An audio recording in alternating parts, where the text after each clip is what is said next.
ఏ పౌర్ణమైనా కానీ దైవీ శక్తులతో కూడుకున్నటువంటిది. పౌర్ణమి అంటే పూర్ణ తిథి, అన్ని కళలు కూడా ఉంటాయి చంద్రుడిలో. కాబట్టి ఈ రోజున చేసేటటువంటి పూజ, స్నానము అన్నీ కూడా విశేషమైనటువంటి ఫలితాన్ని ఇస్తాయి. ఈ రోజున విశేషంగా సముద్ర స్నానం చెప్పబడింది. సముద్ర స్నానం ఎవరైతే చేస్తారో కుదిరితే విశేషంగా చెప్పబడింది. ఎందుకంటే ఆకామావయం చెప్పాను కదా, ఆషాఢ, కార్తీక, మాఘ, వైశాఖాలు అంటే ఒక్క సంవత్సరంలో వచ్చేటటువంటి ఈ 4 మాసాల్లో కూడాను పౌర్ణమి తిథి రోజున సముద్ర స్నానం చేయటం విశేషంగా చెప్పబడుతుంది. అది ఒక నియమంగా, వ్రతం అంటే ఏమిటి, నియమం అని కదా. కాబట్టి ఆ నియమం ప్రకారంగా ఈ 4 మాసాల్లో కూడాను వచ్చే పౌర్ణమి రోజున స్నానం చేస్తారు. పౌర్ణమి రోజు దీన్ని మహామాఘి అనేటటువంటి పేరుతో పిలవటం జరుగుతుంది.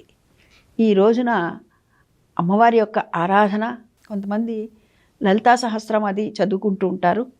చేసేటప్పుడు కూడాను ఎక్కడైతే చంద్రబింబం పడుతుందో, ఆ కిరణాలు పడతాయో అక్కడ ఉండి, ఆ చంద్రబింబం ఎక్కడైతే చంద్రుడు ఉంటాడో అక్కడ ఆ వెలుగు ప్రసరించే చోట ప్రదేశంలో కూర్చొని అమ్మవారి యొక్క పూజ చేసుకొని కుదిరితే ఒక వెండి గిన్నె లాంటిదో, చిన్న గ్లాస్ లాంటిదో దాంట్లో పాలని నివేదన పెట్టి మనం దాన్ని కనుక తీర్థంలాగా కానీ లేకపోతే పాల పాయసం చేసి ప్రసాదంగా మనం స్వీకరించటం, ఇలా చేయటం వల్ల కూడా మంచి ఆరోగ్యం చేకూరుతుంది.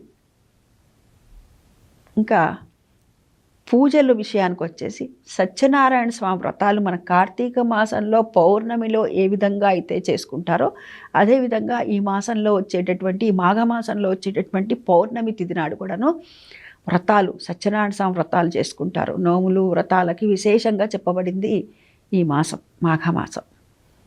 ఈ మాఘమాసంలో వచ్చేటటువంటి ఈ పౌర్ణమి రోజున తిలలని కానీ, అదేవిధంగా ఉసిరులకు కానీ, ఉసిరికాయలు ఉంటాయి కదా, వాటిని కానీ మనకి ఏవి శక్తి ఉంటే వాటిని దానంగా ఇవ్వమని చెప్పారు.